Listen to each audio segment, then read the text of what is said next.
Imaginez que vous souriez alors qu'en réalité, ce que vous voulez le plus, c'est crier. Dites oui lorsque chaque cellule de votre corps vous supplie de dire non. Excusez-vous de prendre de la place, de respirer trop fort. Et ils se convainquent encore que c'est qu'à la vertu, que c'est la bonté. Mais dans les aubes silencieuses, quand le monde dort, et que seuls vos pensives demeurent, vous connaissez la vérité. Ce n'est pas de la gentillesse, c'est la peur. On vous a appris à croire qu'être gentil est la monnaie qui hache la sécurité, que si vous souriez suffisamment, cédez suffisamment, et rétrécissez suffisamment, le monde sera gentil avec vous. Mais regardez autour de vous. Est-ce vraiment le cas? Ou est-ce justement ceux qui exigent le plus qui reçoivent le meilleur? Tandis que vous, le pacificateur, celui qui repart tout, le bon gars, obtenez les restes, il y a une raison pour laquelle vous vous sentez épuisé. Vous essayez d'acheter le respect avec une monnaie sans valeur. Il échange son pouvoir contre une tape sur la tête. Niccolò Machiavel, un homme qui comprenait comme peu d'autres les mécanismes brutaux de la nature humaine, a compris cette farce il y a 5 siècles. Il ne se souciait pas d'être gentil. Je voulais être efficace. Et il nous a laissé un avertissement qui, encore aujourd'hui, semble d'une exactitude effrayante. Il est plus sûr d'être craint qu'aime, car l'amour est soutenu par des liens d'obligation qui, en raison de la mesquinerie humaine, sont rompus à chaque occasion davantage. La peur, en revanche, est entretenue par la peur du châtiment, qui ne faiblit jamais. Remplacez maintenant le mot peur par respect. Il est plus sûr d'être respect que aime. La sympathie est un fil fragile. Respect, une chaîne de fer ici, nous allons de monter, pièce par pièce, cette programmation de personnes sympas qui vous pourrit la vie. Plongeons dans la sombre psychologie du pouvoir, la nécessite de fixer des limites, et la règle machiavélique, qui vous transformera de quelqu'un qui demande l'approbation à quelqu'un qui impose la présence. Le changement sera inconfortable. Vous perdrez des amis, vous ébranlerez l'équilibre autour de vous, mais vous gagnerez quelque chose qui vous a toujours manqué, le contrôle. Êtes-vous prêt à cesser d'être aimé et à commencer à être authentique? Alors faites attention. Avant d'appliquer le médicament, nous devons diagnostiquer la maladie. Le besoin d'être aimé n'est pas un trait de personnalité. Il s'agit d'une irritation traumatisante, d'un mécanisme de défense que vous avez développé lorsque vous avez appris que votre sécurité dépendait de l'humeur des autres. Vous êtes devenu un camelon. Il a appris à décrypter les micro-expressions pour anticiper les désirs, adoucir ses contours, pour ne pas baisser les autres. Il pense que cela le rend empathique.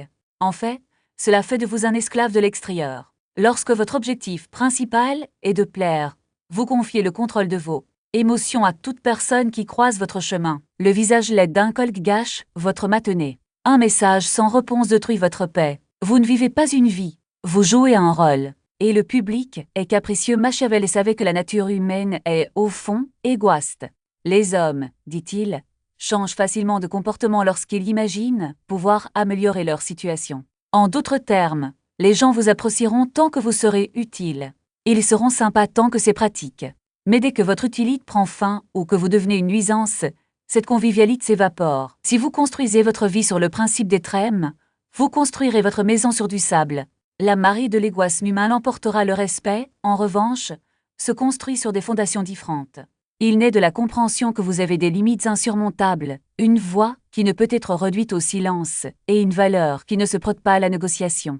La première étape vers le pouvoir est de tuer la partie de vous qui doit être choisie. Vous devez d'abord vous choisir. Il existe une loi de l'économie qui s'applique directement à votre âme.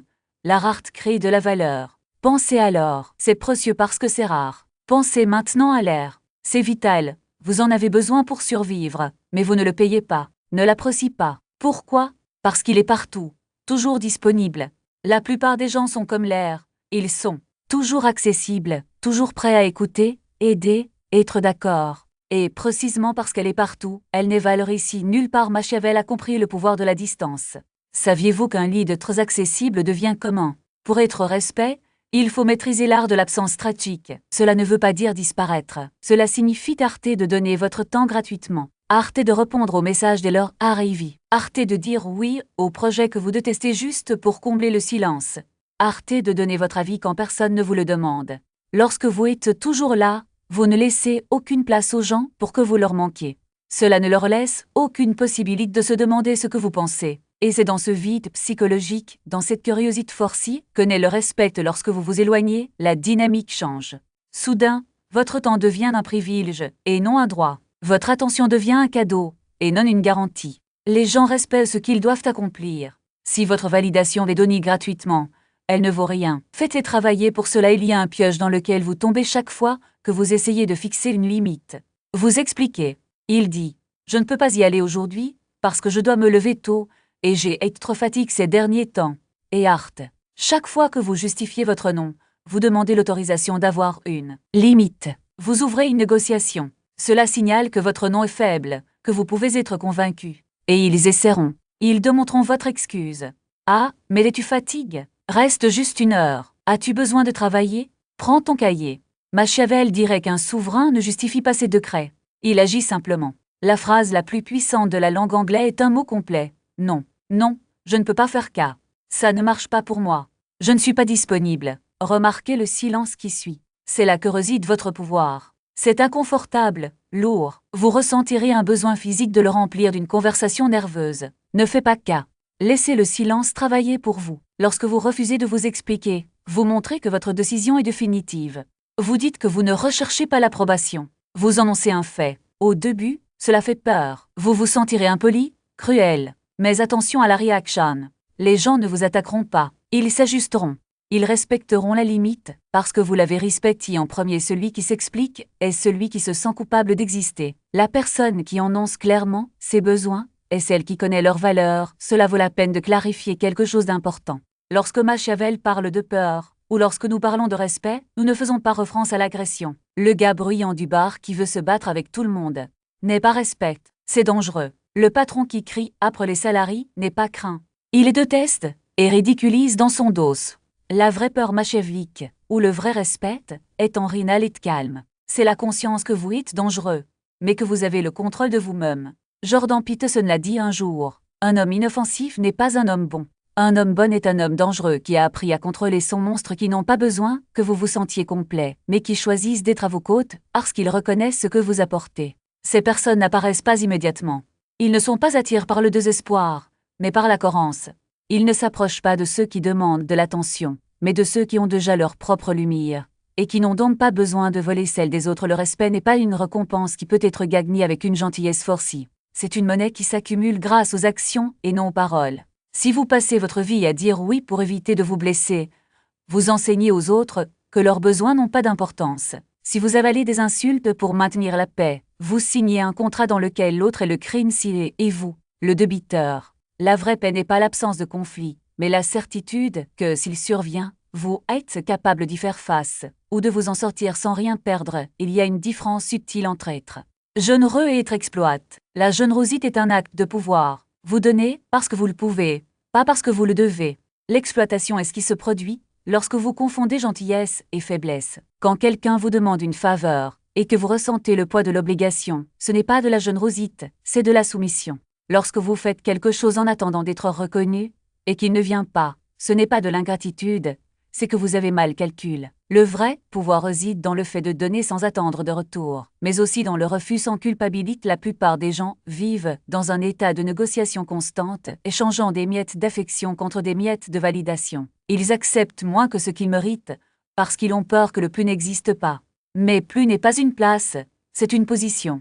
C'est la capacité de regarder une situation et de dire « cela ne suffit pas », sans avoir à la justifier. C'est le courage de tourner le dos à ce qui ne vous sert pas, même si tout le monde autour de vous insiste sur le fait que vous devriez vous contenter. La peur d'être seul est ce qui maintient les gens coincés dans des relations toxiques, des emplois médiocres et des amitiés vides.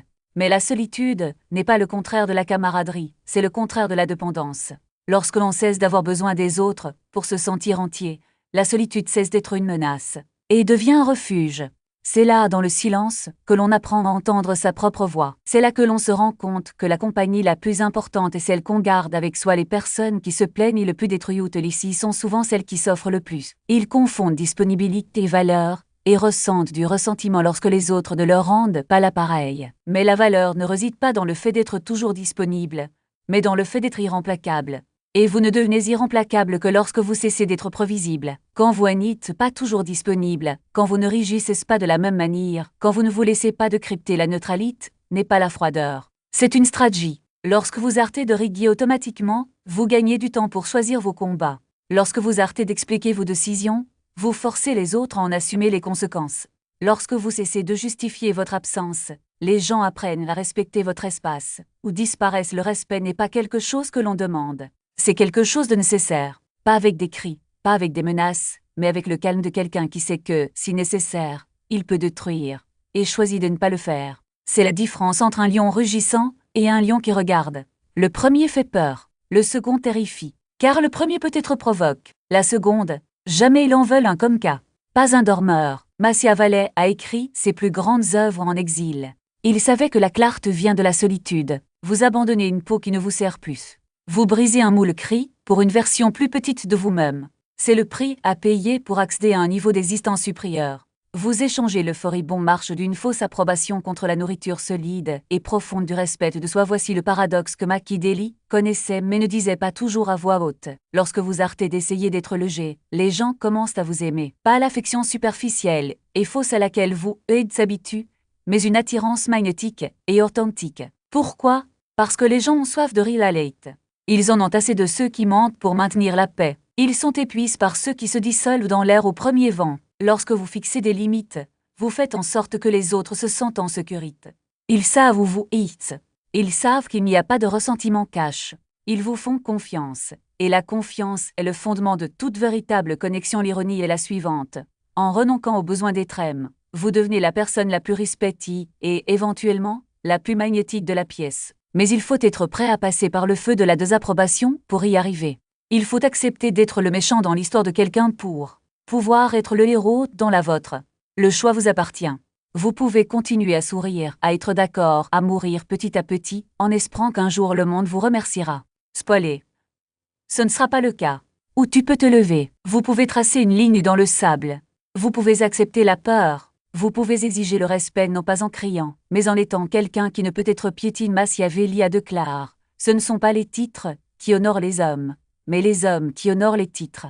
Vous êtes le titre. Honorez-vous d'abord si vous êtes prêt à faire cet échange, si vous êtes prêt à abandonner le besoin d'approbation et à construire une forteresse de respect, dites-le maintenant. Ne vous contentez pas de penser, écrivez. Allez aux commentaires et déclarez « Je choisis le pouvoir ». C'est un petit pas, mais c'est le premier à s'éloigner de la foule et à se diriger vers le trône. Et si vous voulez comprendre les couches les plus profondes de votre propre psychologie, si vous voulez savoir pourquoi vous avez un programme pour être faible, et comment vous reprogrammer pour être intouchable, abonnez-vous. Parce que ce n'est que le début. Les tonnes ont encore beaucoup à vous apprendre.